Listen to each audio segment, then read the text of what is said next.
বলতে হবে জনসভা। এই জনসভা উপস্থিত আছেন আমাদের বিএনপি জলঢাকার নেতৃবৃন্দ, ডাউয়াবাড়ির নেতৃবৃন্দ এবং সকল অঙ্গ সংগঠনের নেতৃবৃন্দ এবং সামনে উপস্থিত আমার প্রাণপ্রিয় ডাউয়াবাড়িবাসী ভাইরা, সবাইকে আমার সালাম, আসসালামু আলাইকুম। হিন্দু ভাই থেকে আদাব। আপনারা এতক্ষণ সুন্দর আপনি আপনারা রাজনৈতিক বক্তব্য শুনেছেন। আমি ওই দিকে যাব না, আমি আপনাদেরকে কিছু কথা বলবো। আপনারা এর আগে আমাকে পরপর 2 বার উপজেলা নির্বাচনের চেয়ারম্যান বানিয়েছেন এবং আমার জানার মতে 2 বারই এই ডাউয়াবাড়ি ইউনিয়নে আমি ফার্স্ট হয়েছি। এই জন্য আমি আপনাদের কাছে কৃতজ্ঞ যে আপনারা 2 বার আমাকে চেয়ারম্যান নির্বাচিত করেছেন। এবারে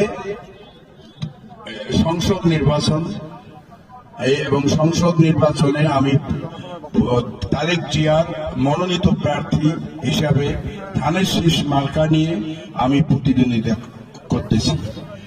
এখানে আমার যেগুলো কথা থাকবে সেটা হলো, ওই সময় যেটা সাবেক মেয়র কমর চৌধুরী বলেছিল, ওই সময় আমি ছিলাম কিন্তু বিরোধী দলের চেয়ারম্যান।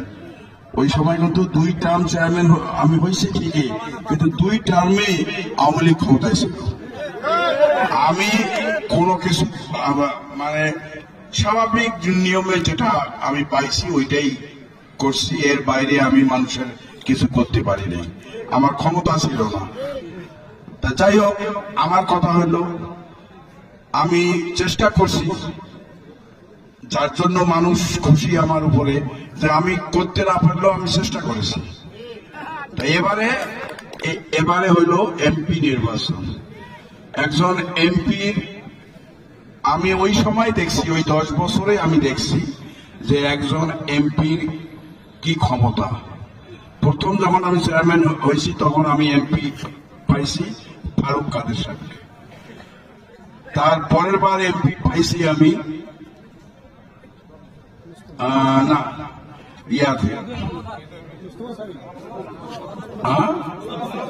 গোলাম মোস্তফা সাহেবকে। আচ্ছা, এরপরে